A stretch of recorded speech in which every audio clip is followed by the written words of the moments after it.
Bueno, lo primero que tenía que hacer y quiero hacer es agradecer a los organizadores la oportunidad que nos han dado de presentar al observatorio en este foro y de incluirme a mí, por supuesto, en este foro también. Y como os decía, lo que yo quiero contaros es el camino que tenemos que recorrer los que nos dedicamos al estudio del cannabis con aplicaciones terapéuticas para conseguir que estos compuestos lleguen a los pacientes. Y os lo voy a contar con el ejemplo de nuestro grupo. Nuestro grupo lleva 20 años trabajando en el contexto de la oncología, del cáncer, y no usando el cannabis como agente paliativo, que de esto ya hay pruebas y hay utilizaciones legales en muchas partes del mundo, sino intentando demostrar que el cannabis tiene además propiedades antitumorales.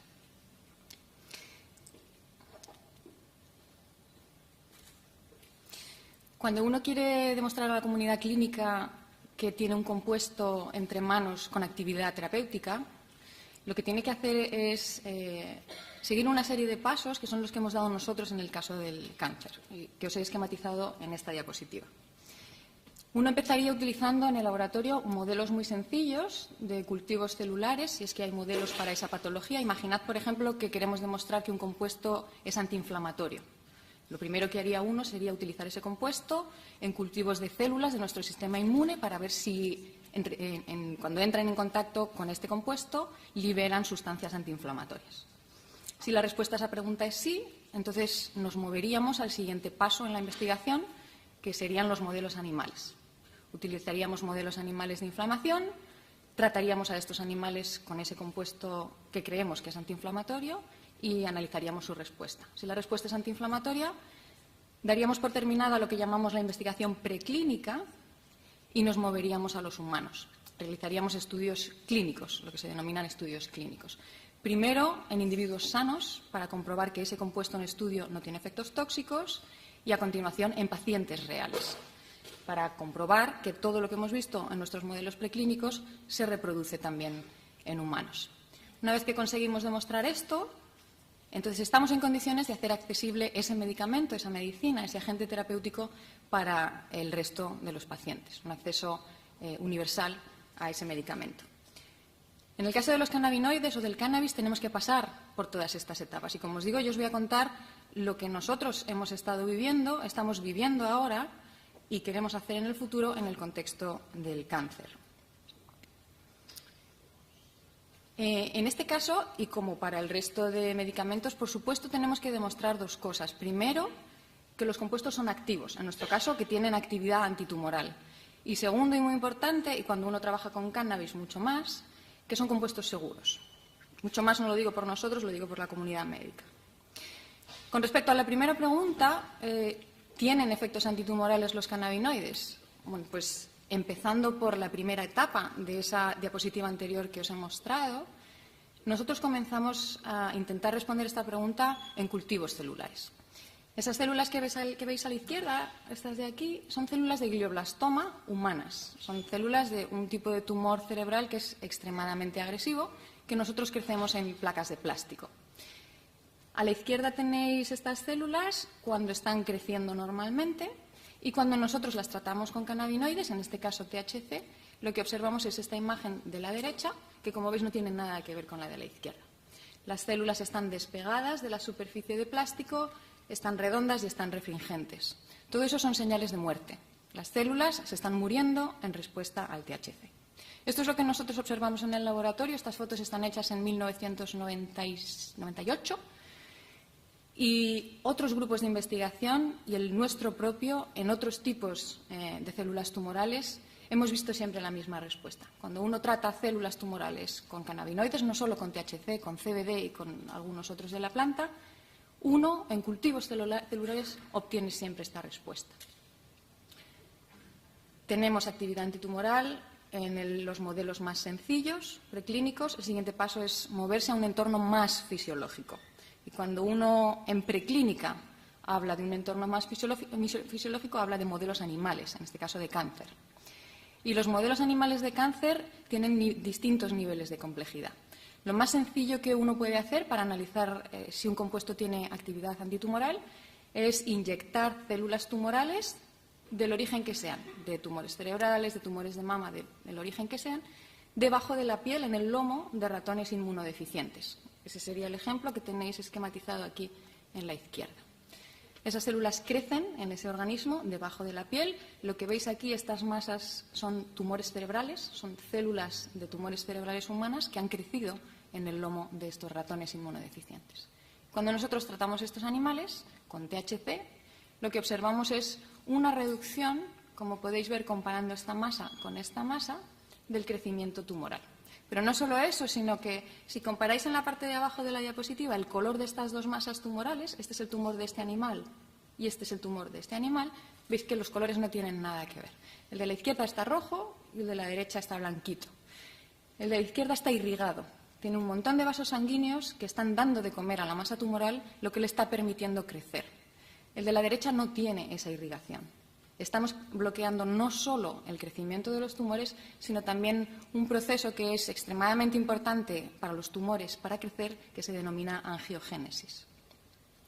Este es el modelo más sencillo de cáncer del que disponemos en los laboratorios y este tipo de respuestas, otra vez, las hemos encontrado en modelos de glioblastoma, de cáncer de mama, de cáncer de piel, prácticamente de cualquier tipo tumoral que se os ocurra.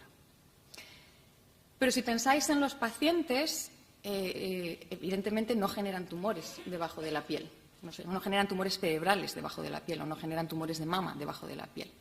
Entonces, lo que uno debe hacer a continuación es utilizar modelos más fisiológicos. Más fisiológico en este caso significa generar tumores cerebrales en el cerebro o generar tumores de mama en la mama o generar tumores de piel en la piel.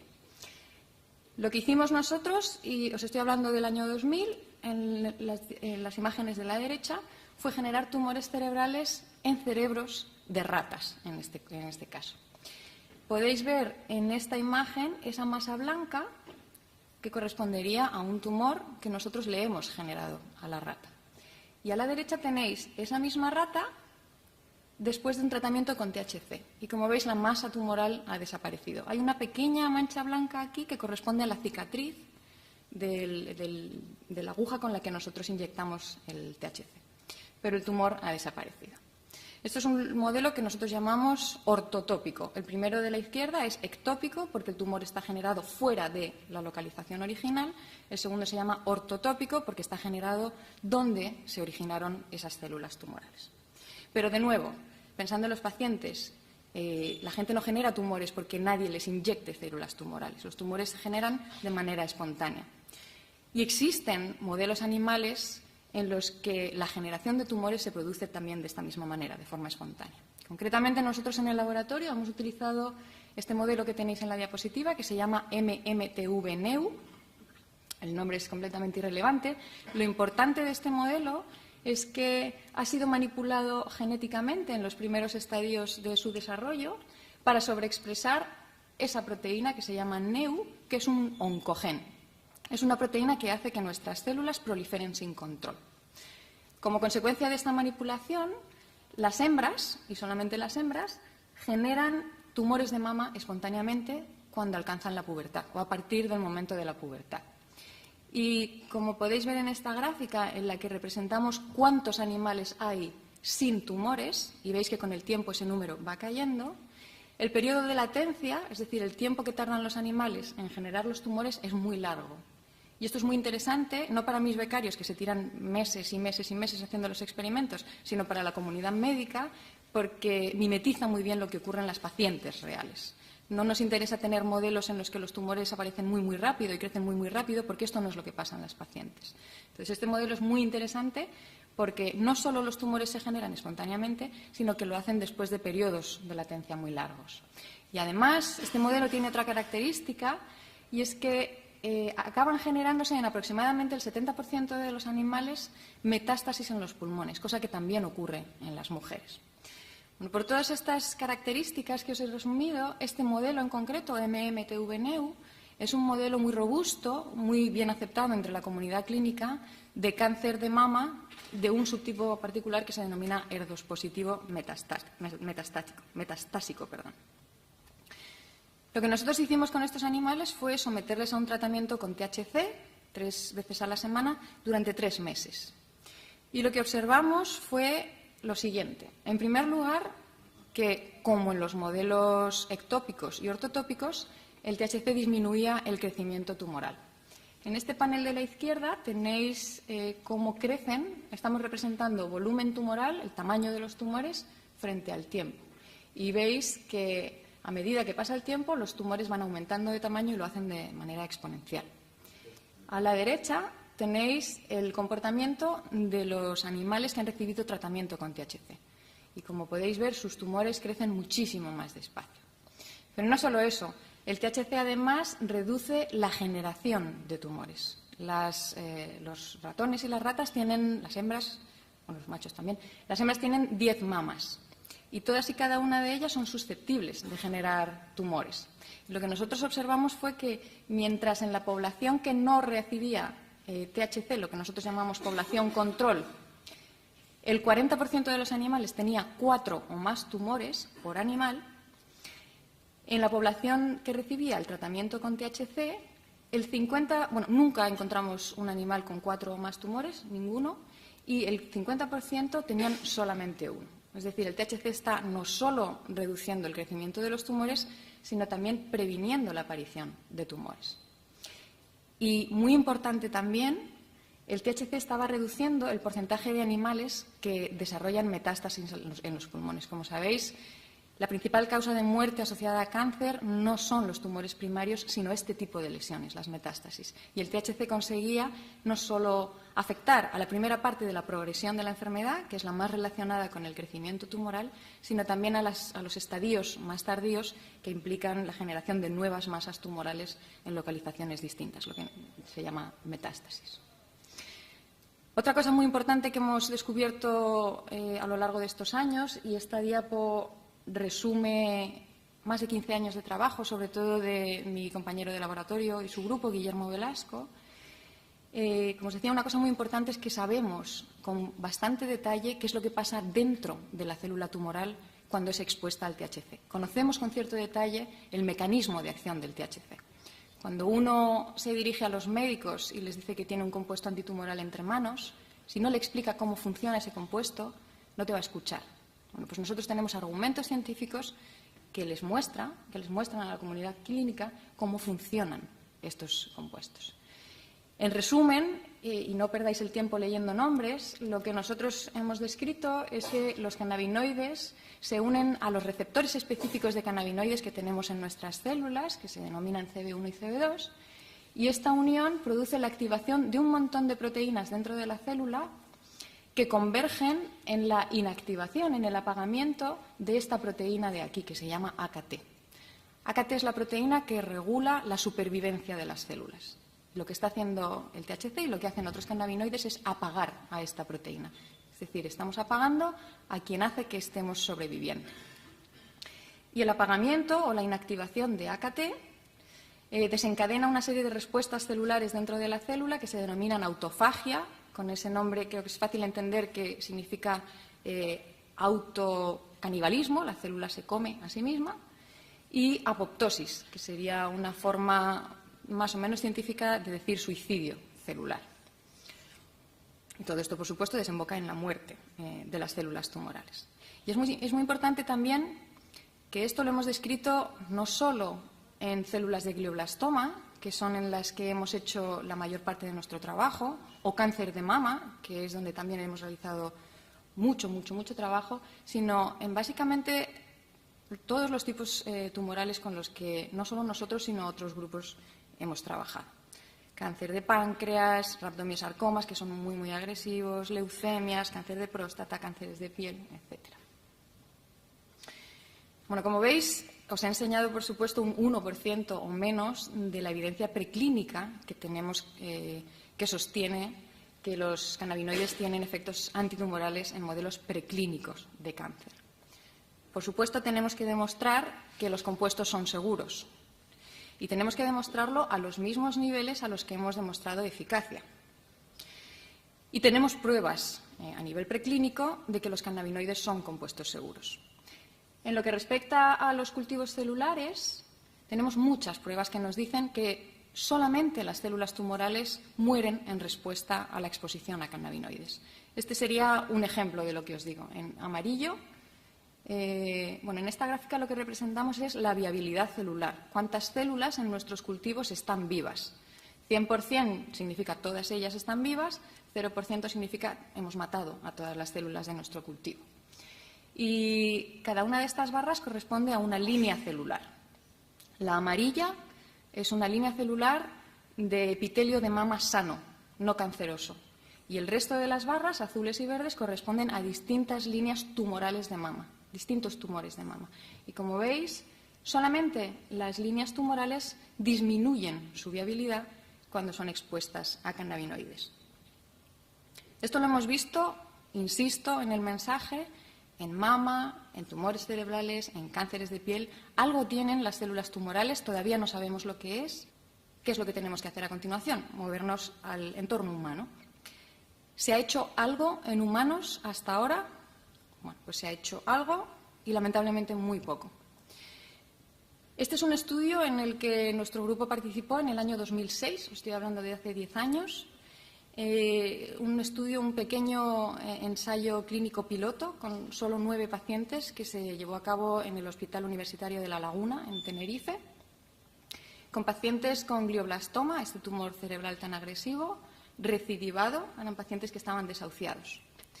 Y estos pacientes recibieron un tratamiento con THC y lo que nosotros analizamos fue, primero, la seguridad del tratamiento y la calidad de vida de los pacientes y, segundo, si este tratamiento aumentaba la supervivencia, disminuía el crecimiento de los tumores y afectaba a los mismos marcadores tumorales que nosotros habíamos visto en nuestros modelos preclínicos de cáncer. Las conclusiones de este estudio fueron muy positivas, pero os vuelvo a repetir que eran solamente 9 pacientes. Entonces, las conclusiones que se pueden extraer de ahí son limitadas. Nos gustaría repetir el ensayo en una población muchísimo más grande y, sobre todo, en estadios anteriores de la enfermedad, no cuando la enfermedad está tan avanzada, donde realmente hay muy poco que se puede hacer por los pacientes. Las conclusiones de este ensayo están resumidas aquí y, como os digo, son muy positivas, o por lo menos nos hacen ser muy optimistas. Primero, el THC, a pesar de que estaba inyectado en el cerebro, no produjo efectos físicos, neurológicos, bioquímicos o hematológicos. Segundo, que el THC redujo el crecimiento tumoral y aumentó la supervivencia en algunos pacientes y lo hizo igual de bien o igual de mal que la temozolomida, que es el medicamento que se le da a estos pacientes. Y, por último, y muy importante para nosotros, el THC moduló exactamente los mismos mecanismos moleculares que nosotros habíamos descrito en los modelos preclínicos. Y esto es muy importante porque esto valida nuestros modelos preclínicos. Esto quiere decir que lo que nosotros observamos en los laboratorios es muy posible que también pase en los pacientes. Ese estudio, como os digo, se hizo en el año 2006. ¿Qué ha pasado en estos 10 años? Absolutamente nada. Solamente el año pasado comenzaron 2 ensayos clínicos, uno en Reino Unido y otro en Israel, para intentar analizar el potencial antitumoral de los cannabinoides en humanos. El primero de estos ensayos está en marcha, está patrocinado por la empresa GW Pharmaceuticals, que, como sabéis, es la dueña del único medicamento cannabinoide al que podemos acceder los pacientes españoles en este momento, Sativex. Y están analizando la respuesta antitumoral de la combinación de este medicamento cannabinoide con temozolomida, que es este otro medicamento del que os he hablado. Por supuesto, en pacientes con glioblastoma recurrente. ¿Cuál es el estatus de este ensayo clínico? Bueno, han terminado la fase de reclutamiento de pacientes y, en teoría, los resultados iban a estar disponibles en septiembre de 2016, este mes. No sabemos nada todavía y estamos todos muy expectantes, como os podéis imaginar. Había un segundo ensayo clínico planificado en Israel, en este caso, para analizar el efecto del CBD en primera línea, como agente único, en pacientes con tumores sólidos. Este ensayo iba a empezar en 2015, hasta donde yo sé, y la única información que tengo es la que vosotros mismos también podéis encontrar en esta página web, donde están registrados todos los ensayos clínicos en marcha, clinicaltrials.gov. Este ensayo no ha comenzado por razones que yo no desconozco, vamos, y, por supuesto, no tenemos una fecha estimada de finalización. Eso es lo que sabemos hasta ahora. Y, por supuesto, necesitamos ensayos clínicos.